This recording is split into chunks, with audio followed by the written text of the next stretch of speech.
Bapak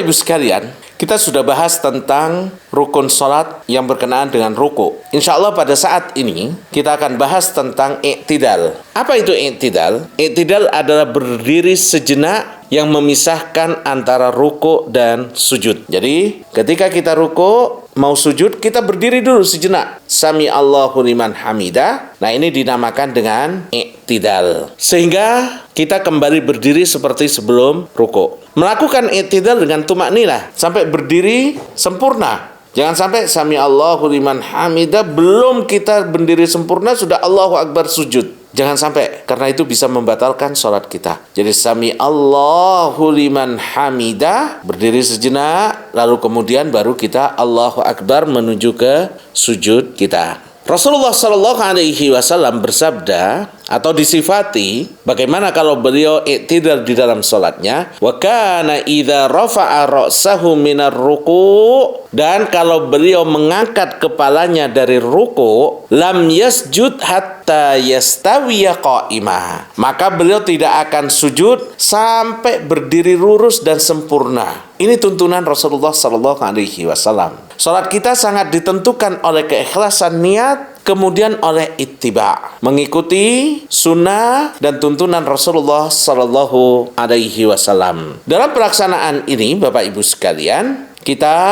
tumakninah, tidak terburu-buru agar salat kita betul-betul sempurna. Rukun berikutnya adalah sujud. Sujud itu apa? Definisi dari sujud adalah menyentuhnya dahi seseorang ke tempat sujudnya. Jadi, menyentuhnya dahi kita ke tempat sujud kita. Sujud ini di setiap rakaat 2. Sujud ini di setiap rakaat ada 2. Lalu kemudian menyentuhkan dahi kita atau sebagiannya tanpa penutup. Ini dalam mazhab Syafi'i, Bapak Ibu sekalian ya. Artinya tanpa penghalang, ini dahi betul-betul sampai ke tempat sujud kita. Wajib meletakkan 2 telapak tangan kita dan lutut serta kedua kaki kita. Jadi dalam sujud, Bapak Ibu, ini penting sekali, mohon diperhatikan. Ini penting sekali. Jangan sampai kita tidak sah sujud kita karena tidak memenuhi syarat sahnya sujud. Rasulullah Shallallahu Alaihi Wasallam dalam hadis yang diriwayatkan oleh Imam Abu Dawud, beliau mengatakan,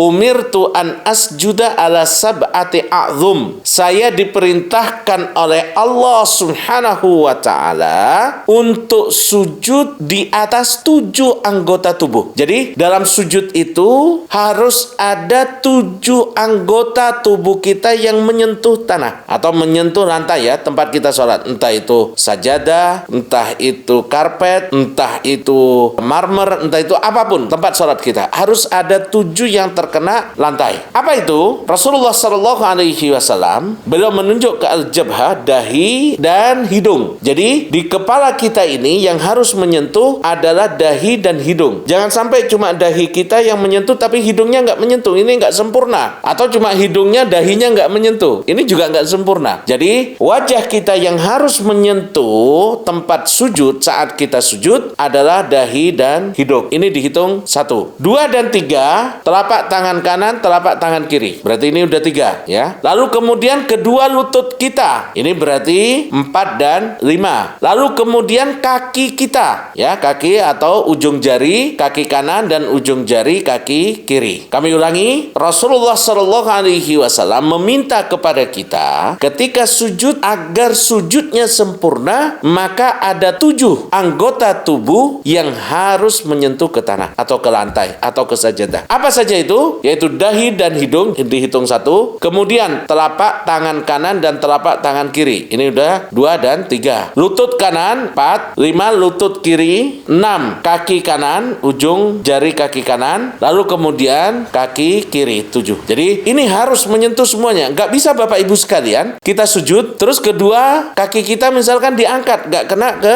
lantai atau tanah. Ini tidak sah sujudnya. Jadi kita harus perhatikan betul di dalam melaksanakan sholat. sholat, saat kita sujud, 7 anggota tubuh tadi harus terkena tempat sujud kita. Lalu ketika kita sujud harus niat memang untuk sujud. Rasulullah SAW bersabda, "Tsummasjud hatta tatma'in." Dan hendaklah kamu sujud sehingga sempurna sujudmu. "Tsummarfa hatta tatma'inna jalisa." Dan begitu juga nanti insya Allah kita bahas, kamu bangun dari sujud sehingga kamu tumakninah. Bagian bawah lebih tinggi dari bagian atas saat sujud, ya. Lalu kemudian dengan 7 anggota badan tadi kita udah jelaskan Bapak Ibu sekalian, sebagaimana dalam hadis Abdullah bin Abbas radhiyallahu anhuma, Rasulullah sallallahu alaihi wasallam bersabda, "Umirtu an asjuda ala sab'ati a'dhum, ala al-jabha wa asyara bi yadihi ala anfihi." Yaitu di atas dahi, lalu beliau menunjuk dengan tangannya ke hidungnya, wal yadain kedua tangan, war rukbatain kedua lutut, wa atrafil qadamain dan ujung kedua kaki. Ini rukun salat yang berkenaan dengan sujud.